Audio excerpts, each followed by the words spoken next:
નમસ્કાર, જોહાર। આજે વાત કરીશું આપણે ચૂંટણી માટે। ગ્રામ પંચાયતોની ચૂંટણીના બ્યુગલો ફૂંકાઈ ચૂક્યા છે।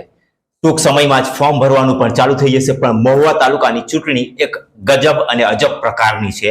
મહુવા તાલુકાના ટીડીઓ હંમેશા મીડિયામાં અને પેપરના ફ્રન્ટ પેજ ઉપર રહેવા માટે ટેવાયેલા હોય એવું લાગી રહ્યું છે। હાલમાં જ ગ્રામ પંચાયતોની ચૂંટણીને લઈ બ્યુગલ વાગી ચૂક્યું છે, ત્યારે દેદવાસણની એક પંચાયત છે જેનો કેસ હાલમાં કોર્ટમાં પેન્ડિંગ છે, છતાં મહુવા તાલુકાના ટીડીઓ મહાલા સાહેબે એની ઉપર ચૂંટણી દરખાસ્ત કલેક્ટરને મોકલી દીધી। સમગ્ર ઘટના શું છે, સમગ્ર વાત શું છે, જાણીએ। સુરત જિલ્લાના મહુવા તાલુકાના દેદવાસણ ગ્રામ પંચાયતના સરપંચ તારીખ 23/1/2025 ના રોજ જિલ્લા વિકાસ અધિકારીએ તેમના હુકમથી સસ્પેન્ડ કરેલા। તેની સામે આ ગામના મહિલા સરપંચે જિલ્લા વિકાસ અધિકારી સુરત ના હુકમને પડકારતા વિકાસ કમિશનર ગાંધીનગર સમક્ષ અપીલ દાખલ કરી હતી, જે હાલ પેન્ડિંગમાં હોવા છતાં તે અંગેની સત્તાવાર માહિતીની જાણ તાલુકા વિકાસ અધિકારી મહુવાને ખબર હોવા છતાં પણ આ કાયદાની જોગવાઈ મુજબ કોઈ પણ ચૂંટાયેલા જનપ્રતિનિધિના ફરજ મોકૂફની હુકમ સામે અપીલ પેન્ડિંગ હોય ત્યારે આવા જનપ્રતિનિધિની બેઠક ખાલી પડેલી છે એવું માની શકાય નહીં। છતાં પણ આ કાયદાકીય જોગવાઈ હકીકત અને ફરજ મોકૂફ થયેલા જનપ્રતિનિધિનો કાયદાકીય ન્યાય મેળવવાનો અધિકાર પડતર હોવા છતાં મહુવા તાલુકા વિકાસ અધિકારીએ સરકાર અને ચૂંટણી પંચ દ્વારા નિયમોને ફરજને નેવે મૂકી પોતાની વ્યક્તિગત તાલુકા પંચાયત હોય તેમ મનમાની કરી દેદવાસણના સરપંચ માટે દ્વેષ રાખી, બદલાની ભાવના રાખી દેદવાસણ સરપંચની ખાલી પડેલી બેઠક ઉપર ચૂંટણી યોજવાની દરખાસ્ત કલેક્ટરશ્રીને મોકલી આપવામાં આવી।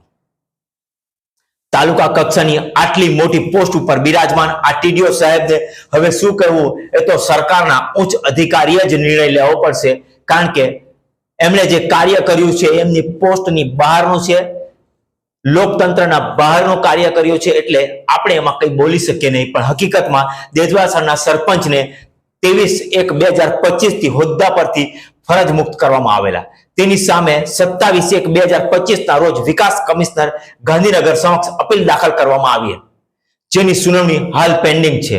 આવી હકીકત હોવા છતાં 10/3/2025 ના રોજ તાલુકા વિકાસ અધિકારીએ સુરત જિલ્લા ચૂંટણી અધિકારીને દેદવાસણના સરપંચની બેઠક ખાલી પડેલ હોવાની દરખાસ્ત કરી નાખી। આ તાલુકા વિકાસ અધિકારીનું જ્ઞાન જોતા પ્રાથમિક શાળાના શિક્ષક તરીકે પણ તેઓની લાયકાત ધરાવતા નથી।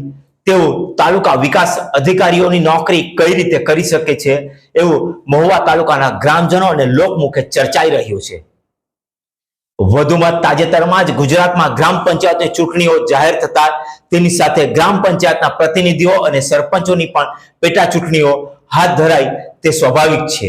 આવી સ્થિતિમાં ગામ દેદવાસણના સરપંચની બેઠક ભૌતિક રીતે ખાલી પડેલ છે, પણ કાયદાની જોગવાઈઓની નજરમાં આ બેઠક ઉપર સરપંચ તરીકે સેવા આપતા સરપંચને જિલ્લા વિકાસ અધિકારી સુરતે સસ્પેન્ડ કર્યા છે। તેમના હુકમ સામે સરપંચે વિકાસ કમિશનર ગાંધીનગરને અપીલ દાખલ કરેલ છે, જે હાલ પેન્ડિંગમાં છે, સુનાવણી બાકી છે। પણ ફરજ મોકૂફ કરાયેલા સરપંચની અપીલ હાલ વિકાસ કમિશનર સમક્ષ પેન્ડિંગ છે અને આ સરપંચની મુદ્દત તારીખ 16/1/2027 સુધી છે। તેવા સંજોગોમાં બેઠકની પેટા ચૂંટણી શક્ય નથી। અધિકારીની ચૂંટણીની દરખાસ્તના રિપોર્ટને લઈ તારીખ 9/4/2025 ના પત્રથી તાલુકા વિકાસ અધિકારી મહુવાનો કલેક્ટર દ્વારા લેખિતમાં ખુલાસો પૂછેલ છે, જે જોવાનું ત્યારે જ રહેશે હવે ટીડીઓ સાહેબ શું જવાબ આપે છે અને પોતાનું જ્ઞાન કલેક્ટરની પાસે પીરસે છે કે પછી જ્ઞાન સમેટીને ઘર ભેગા થશે એ તો આવનાર સમયમાં જ બતાવશે।